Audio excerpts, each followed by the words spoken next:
मंगलवार 27 जनवरी को भारतीय शेयर बाजार में कई बड़ी कंपनियों के स्टॉक निवेशकों की नजर पर रहेंगे।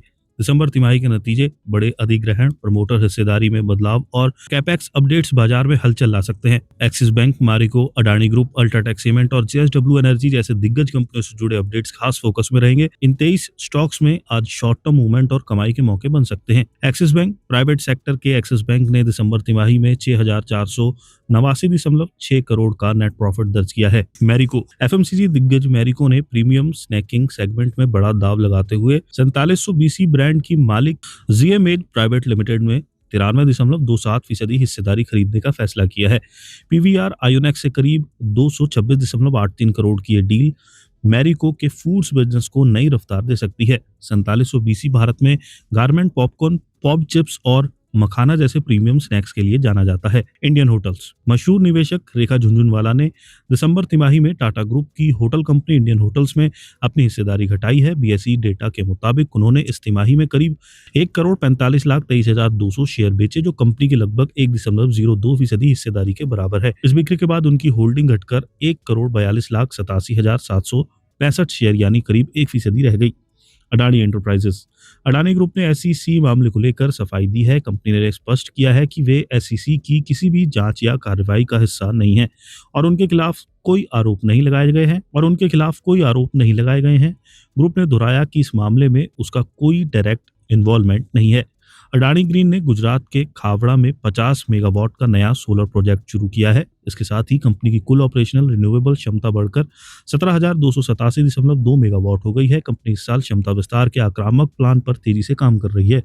अल्ट्राटेक सीमेंट का दिसंबर तिमाही में नेट प्रॉफिट 1,729.4 करोड़ रहा। अनुमान 1,540 करोड़ का था। रेवेन्यू 21,830 करोड़ रहा, जो अनुमान से ज्यादा है। ईबीआईटीडीए 3,915 करोड़ और मार्जिन करीब 18% रहा। हालांकि कंसोलिडेट वॉल्यूम ग्रोथ 15% रही, जो अनुमान से थोड़ी कम है। जेएसडब्ल्यू एनर्जी ने दिसंबर तिमाही में शानदार प्रदर्शन किया। नेट प्रॉफिट बढ़कर 420 करोड़ हो गया, जो पिछले साल 168 करोड़ था। रेवेन्यू 67.4% बढ़कर 4,081 करोड़ रहा। ईबीआईटीडीए 2,030 करोड़ और मार्जिन 49.7% दर्ज किया गया। बीपीसीएल के दिसंबर तिमाही नतीजे सीएनबीसी टीवी 18 पोल से बेहतर रहे। नेट प्रॉफिट 7,545 करोड़ रहा, वहीं अनुमान 6,847 करोड़ था। ईबीआईटीडीए 11,677 करोड़ रहा और तिमाही आधार पर भी मार्जिन और कमाई में मजबूती देखने को मिली। श्याम मेटालिक्स के Q3 नतीजे मिले जुले रहे। नेट प्रॉफिट लगभग फ्लैट 197 करोड़ रहा, जबकि रेवेन्यू 18% बढ़कर 4,421 करोड़ पहुंच गया। ईबीआईटीडीए 487 करोड़ और मार्जिन 11% रहा। 20 माइक्रॉन्स के दिसंबर तिमाही के नतीजे में सुधार देखने को मिला। ईबीआईटीडीए बढ़कर 277 करोड़ हो गया। कंसोलिडेट नेट प्रॉफिट 150 करोड़ रहा, जबकि रेवेन्यू लगभग 2,150 करोड़ पर स्थिर रहा। जायसवाल नेको ने दावोस 2026 में महाराष्ट्र सरकार के साथ 12,262 करोड़ के निवेश का एमओयू साइन किया। कंपनी राज्य में 2 एमटीपीए स्टील प्लांट लगाएगी, जिसे लॉन्ग टर्म ग्रोथ के लिए अहम माना जा रहा है। हिंदुस्तान कॉपर को मध्य प्रदेश के भगवारी खीरकोरी कॉपर ब्लॉक के लिए प्रिफर्ड बिडर घोषित किया गया है। इससे कंपनी के रिजर्व और भविष्य की माइनिंग क्षमता मजबूत होने की उम्मीद है। एससीएल टेक, दिग्गज आईटी फर्म एससीएल टेक ने सिंगापुर की फेनर्जिक को 19 मिलियन एसजीडी में खरीदने का फैसला किया है। ये अधिग्रहण कंपनी के फिनटेक बिजनेस और एशिया पैसिफिक बाजार में पकड़ मजबूत करेगा।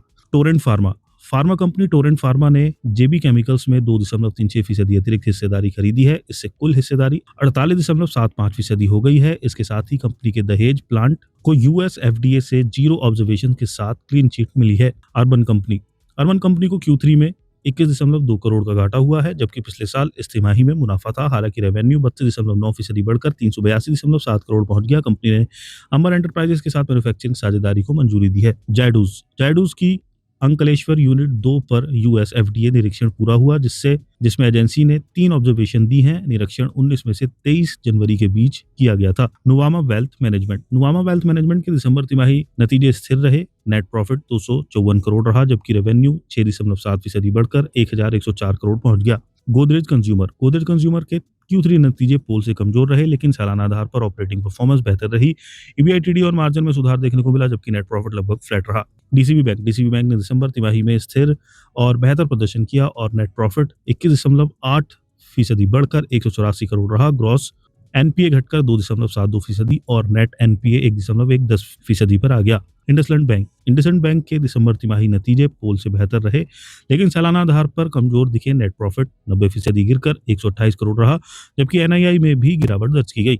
गंधर ऑयल ने तीसरी तिमाही में शानदार उछाल दिखाया। नेट प्रॉफिट 67.9% बढ़कर 32.4 करोड़ और ईबीआईटीडीए 39.3% बढ़कर 49 करोड़ रहा। मार्जिन 5% तक पहुंच गया। ग्रेनोल्स इंडिया के दिसंबर तिमाही नतीजे मजबूत रहे। नेट प्रॉफिट 27.7% बढ़कर 150.2 करोड़ और ईबीआईटीडीए 33.4% बढ़कर 308.4 करोड़ रहा। मार्जिन में भी सुधार हुआ।